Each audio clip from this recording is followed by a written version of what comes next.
She never touched a patient. She never entered an operating room. But she was the first person who knew something had gone terribly wrong. Because by the time pain becomes visible, the paperwork has already decided how quietly it will be ignored.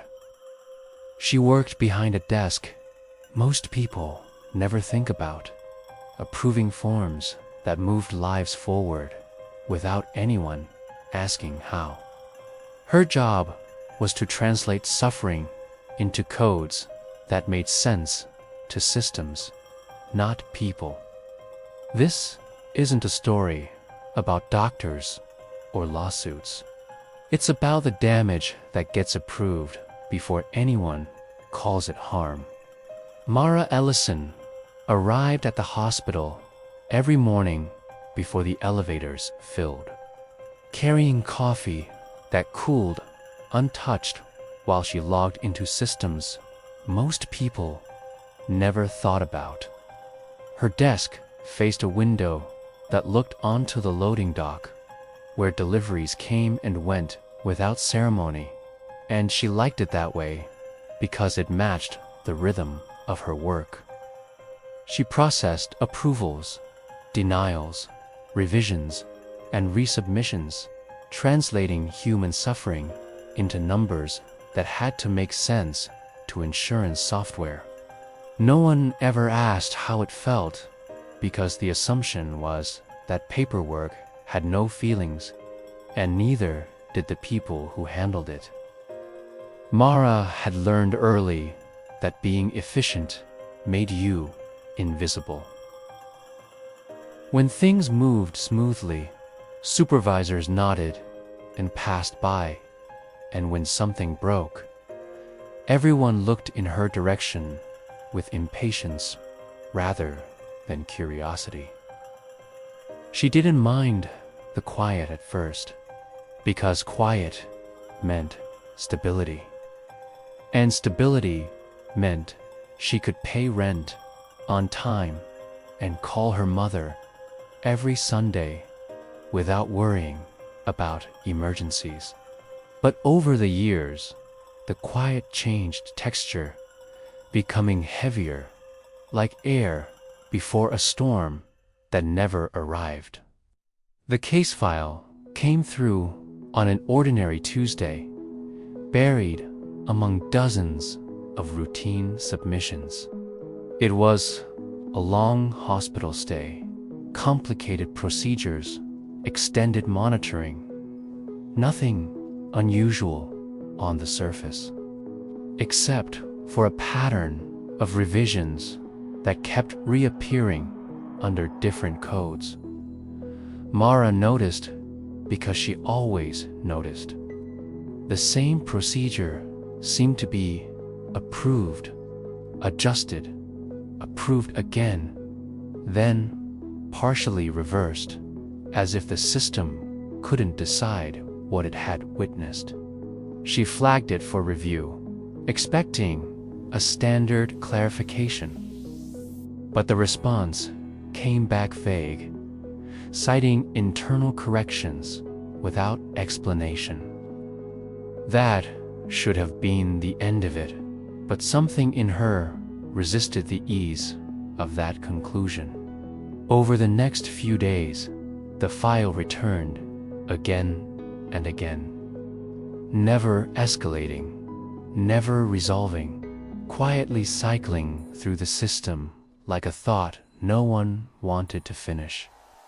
Each revision shaved something away, a test downgraded, a complication reframed, a risk softened into something billable. Mara began comparing timestamps and signatures, noticing how decisions clustered during night shifts and weekends, moments when oversight thinned and accountability stretched. It wasn't illegal, not exactly, but it was careful in a way that unsettled her. She requested additional documentation, and this time, the response took longer. When it arrived, it included physician notes that felt oddly restrained, descriptions that circled around pain without naming it, recovery without mentioning what had been lost.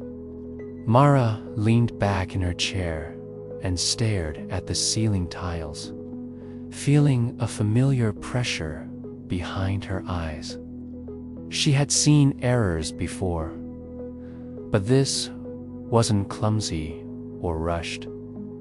It was deliberate, and that made it harder to explain away. She searched the patient's name in the system and hesitated when the demographic details loaded. The patient was young, younger than most long-stay cases, and had no history that justified the cascade of interventions now being quietly rearranged. The turning point came when a denial memo crossed her desk, written in language so polished it almost sounded kind. It framed the complications as pre-existing vulnerabilities, subtly shifting responsibility away from the timeline Mara had been tracing for days. She realized then that the damage wasn't being hidden, it was being normalized.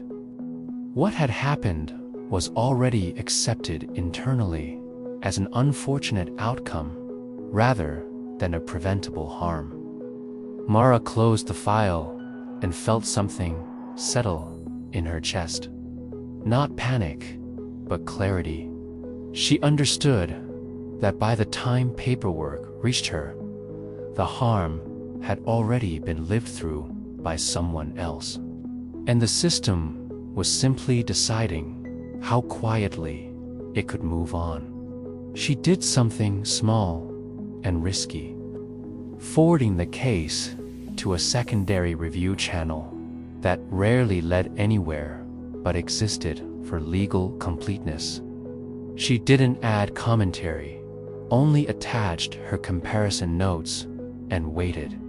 Days passed without response, and the file stopped circulating, which should have been reassuring. Instead, the absence felt like confirmation that silence was the preferred outcome.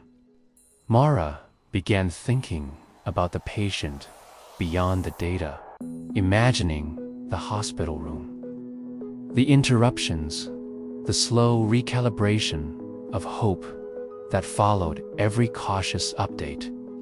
She wondered if the family knew that parts of the story were already being rewritten.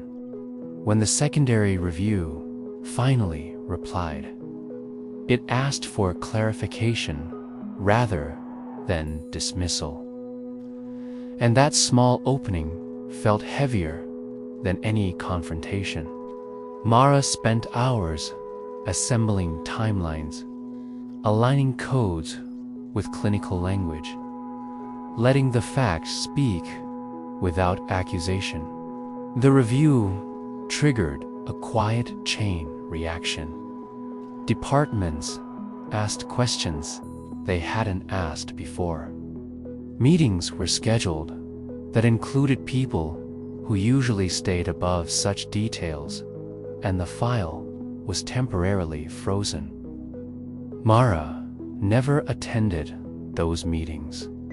Her role ended where visibility began, and she returned to her desk, processing new cases with the same care, now aware of how thin the line was between error and erasure. Weeks later, she received a notice that the hospital was conducting an internal audit on billing practices related to postoperative complications. The language was careful, neutral, and intentionally bloodless. There was no apology, no acknowledgement of individual responsibility, only a promise to review protocols and reinforce documentation standards. Mara read it twice and felt both relieved and hollow. She learned through indirect channels that the patient had survived, but with limitations that hadn't existed before. The family had been told the outcome was unfortunate but unavoidable, a phrase that now rang painfully loud in her memory. Mara thought about reaching out, about finding some way to bridge the distance between paperwork and people, but she understood the boundaries better than most. Systems did not like witnesses who crossed roles. Instead, she kept doing what she had always done, but with sharper attention and less patience for ambiguity. She flagged more files, asked more questions, and documented everything with an insistence that surprised even her. Some colleagues noticed and quietly followed her lead, adjusting their own habits without discussion. Others avoided her, sensing that proximity to scrutiny was dangerous. At home, Mara found herself restless, replaying lines from memos and imagining alternative outcomes that would never exist. She wondered how many similar stories had passed through her hands unnoticed, how many damages had been approved before anyone thought to look closely. One evening, she opened a drawer and found notes she had kept from the case, not official copies, but reminders of what attention could uncover. She considered throwing them away, then didn't. Months later, the hospital announced updated billing guidelines, framed as efficiency improvements rather than moral corrections. There were trainings, checklists, and new language about patient-centered documentation. No one mentioned the case that had started it, and Mara didn't expect them to. Systems preferred progress without memory. She continued working at the same desk, watching the loading dock, translating lives into codes that mattered more than they should. But something in her posture had changed, an internal refusal to let normalization pass without question. Sometimes, late in the afternoon, she would pause and think about the patient, hoping that life had found a new shape around what had been lost. She understood now that care didn't always arrive in rooms with machines and monitors. Sometimes it began quietly in places designed to be overlooked. Mara never touched a patient, never entered an operating room, never spoke publicly about what she saw.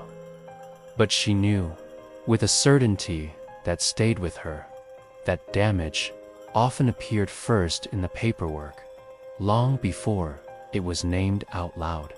And she carried that knowledge forward, not as a burden, but as a responsibility, choosing attention in a system that depended on people not looking too closely.